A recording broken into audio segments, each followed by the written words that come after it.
आज हम क्लास 8 का एक नया पाठ पढ़ेंगे। पाठ का जो शीर्षक है वह है क्या निराश हुआ जाए। यह एक प्रेरणात्मक निबंध है जिसे हजारी प्रसाद द्विवेदी जी ने लिखा है।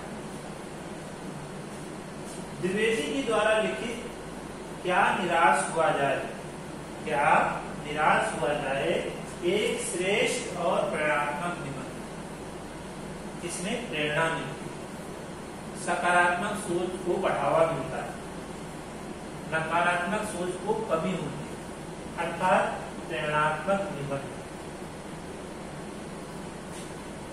इस निबंध में लेखक ने प्राचीन मूल्य और सिद्धांत, हमारे जो प्राचीन मूल्य हैं, सेवा, ईमानदारी, सच्चाई, ये आज भी समाज में विद्यमान है।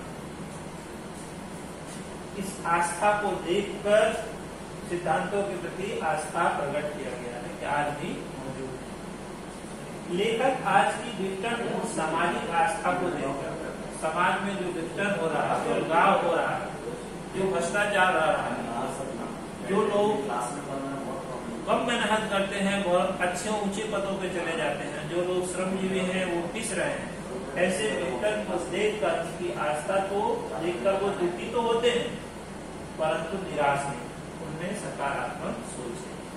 इस निबंध के माध्यम से सकारात्मक विचार को दर्शाया गया। हजारी प्रसाद द्विवेदी द्वारा लिखित यह क्या निराश हुआ जाए, यह एक श्रेष्ठ निबंध। इस पाठ में लेखक ने समाज में उपजी बुराइयों के साथ साथ अच्छाइयों को भी उजागर किया। लेखक जब समाचार पत्र खोलकर बैठता है तो उसके अंदर ठगी, डकैती, भ्रष्टाचार के समाचार ही मिलते, जिनको देखकर उसके ईमानदारी के प्रति आस्था उसमें मिलने लगती।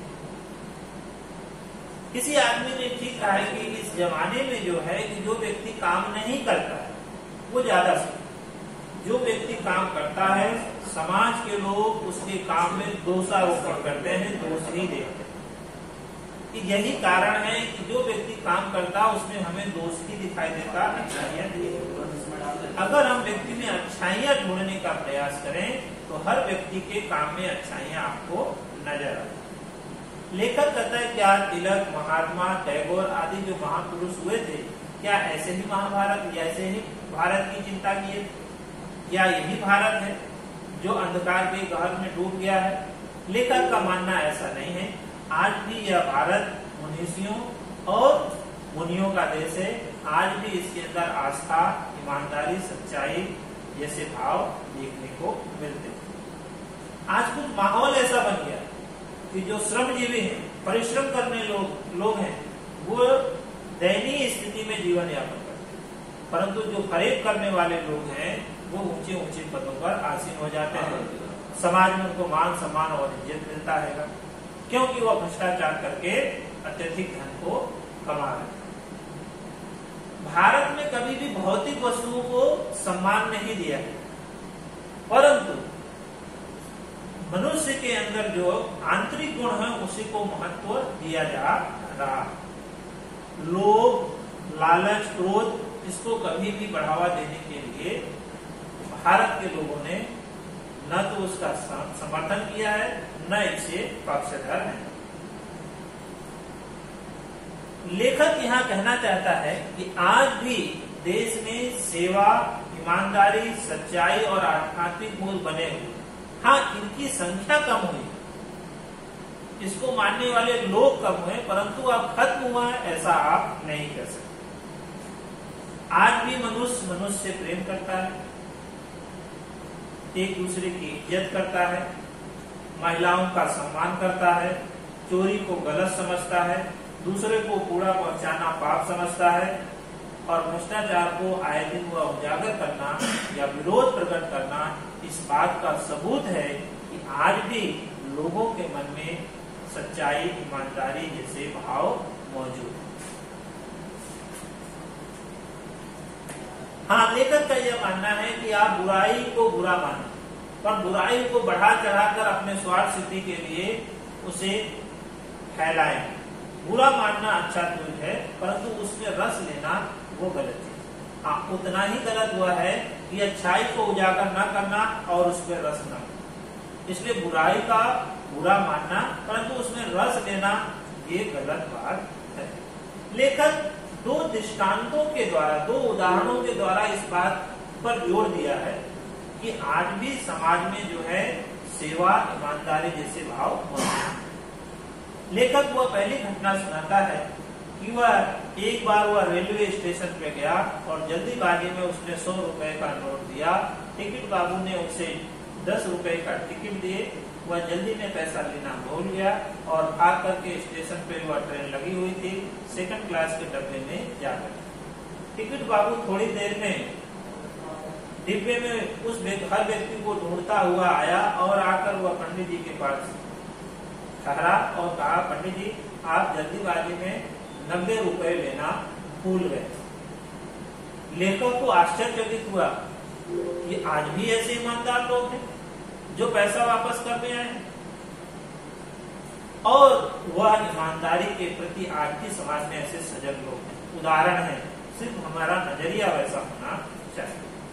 दूसरी घटना में वह कहते हैं कि एक बार वह बस यात्रा कर रहे थे, बस अपने गंतव्य स्थान की तरफ प्रस्थान कर रही थी और थोड़ी दूर जाने के बाद धीरे धीरे बस में कुछ खराबी आने लगी। 8 किलोमीटर रह गया तभी बस खराब हो गई। एक सुनसान जगह थी, धूप अंधेरा था और बस वहीं खड़ी हो गई। कंडक्टर जो है बस से उतरा, एक साइकिल लेकर खड़ा हो गया। लोगों ने तरह तरह की बातें बनाना शुरू किया कि कंडक्टर जो है डाकुओं से मिला हुआ है, वो डाकू को खबर देने गया है, इसके 2 दिन पहले इसी प्रकार एक बस को लूट लिया गया था। लोगों ने ड्राइवर को घेर लिया, उसे मारने पीटने का प्लान किया। उसकी दयनीय स्थिति यह कह रही है कि वह ऐसी कोई बात नहीं। पंडित जी लोगों को समझाते हैं कि ऐसे उसे मारना पीटना उचित नहीं है, परंतु लोग गुस्साए थे, क्रोध में थे, गुस्से में थे और उसको घेर कर खड़े हुए। यहाँ आचार्य हजारी प्रसाद द्विवेदी भी डरे हुए थे, परंतु वह लोगों को समझा रहे हैं कि मारना पीटना ये अच्छी बात नहीं है। थोड़ी देर के बाद क्या देखते हैं कि एक नई बस लेकर वह कंडक्टर आ रहा है, उस पर वह कंडक्टर बैठा हुआ। कंडक्टर जब वह नीचे उतरा, लोगों को कहा कि भाई बस ये चलने लायक नहीं थी, इसलिए मैं 8 किलोमीटर की ही दूरी पर बस डिपो था, इसलिए वहां से नई बस लेके आया हूँ। आप अपने अपने सामान को लेकर के इस बस में बैठ गए। लोगों ने कंडक्टर और ड्राइवर से क्षमा याचना की, अपनी गलती की माफी मांगी और वह कंडक्टर पंडित जी के पास आया कि पंडित जी बस में आपके बच्चे भूख से और प्यार से बिलबिला रहे थे, बार बार दूध और पानी मांग रहे थे, मुझसे यह देखा नहीं गया। पास ही दुकान में दूध और पानी मिल रहा था, इसलिए मैंने पानी और दूध लेकर आया। लेखक ने उससे पानी और दूध लिया और धन्यवाद प्रकट किया। लेखक ने इस घटना से यह कहा कि आज भी लोगों के मन में दया का भाव है, करुणा का भाव है, मदद का भाव है। तो हम कैसे कर सकते हैं कि समाज में जो है सेवा, ईमानदारी, सच्चाई जैसे भाव जो है खत्म हो। लेखक यहाँ कहता है कि मैं ठगा भी गया हूँ, मेरे साथ भी धोखा हुआ है, परंतु ये ठगा जाना, धोखा देना, ऐसी घटनाओं को हम बार बार याद करते रहें तो हम सिर्फ नकारात्मक सोच को ही बढ़ावा मिलेगा। हमारे साथ ऐसे बहुत सारी बातें हुई हैं, अच्छी बातें हुए हैं। अगर हम उन अच्छी बातों का संग्रह करते रहें, उसको जीवन में अपनाते रहें कि कौन कौन व्यक्ति हमारे जीवन में मेरी मदद कर रहा है, इस भाव को हम जानते रहें, तो सच्चाई के प्रति जो है दुनिया में जो हे दृष्टि है वह खत्म होगी और भाईचारे का विकास होगा। इस पाठ के माध्यम से सकारात्मक सोच को बढ़ावा देने के लिए हजारी प्रसाद द्विवेदी जी कहते हैं कि हमें हमेशा निराश नहीं होना चाहिए। इसलिए क्या निराश हुआ है, क्या सिर्फ ऐसी ही घटनाएं हो रही हैं? अच्छी घटनाएं भी हो रही हैं और अच्छी घटनाओं को फैलाना, लोगों तक उजागर करना, यह भी हमारा कर्तव्य है। इसलिए हमें बुराइयों को छोड़कर अच्छाइयों का दामन पकड़ना चाहिए। इसलिए ये व्यक्ति समाज में आज भी अच्छे लोग हैं, इसलिए हमें निराश होने की आवश्यकता नहीं है। पाठ में अच्छाई और बुराई के इस संदर्भों को बड़ी अच्छी और उदाहरण के तहत उजागर किया गया है। विद्यार्थी मित्रों, पाठ से संबंधित जो प्रश्न उत्तर है वो आपको बाद में भेज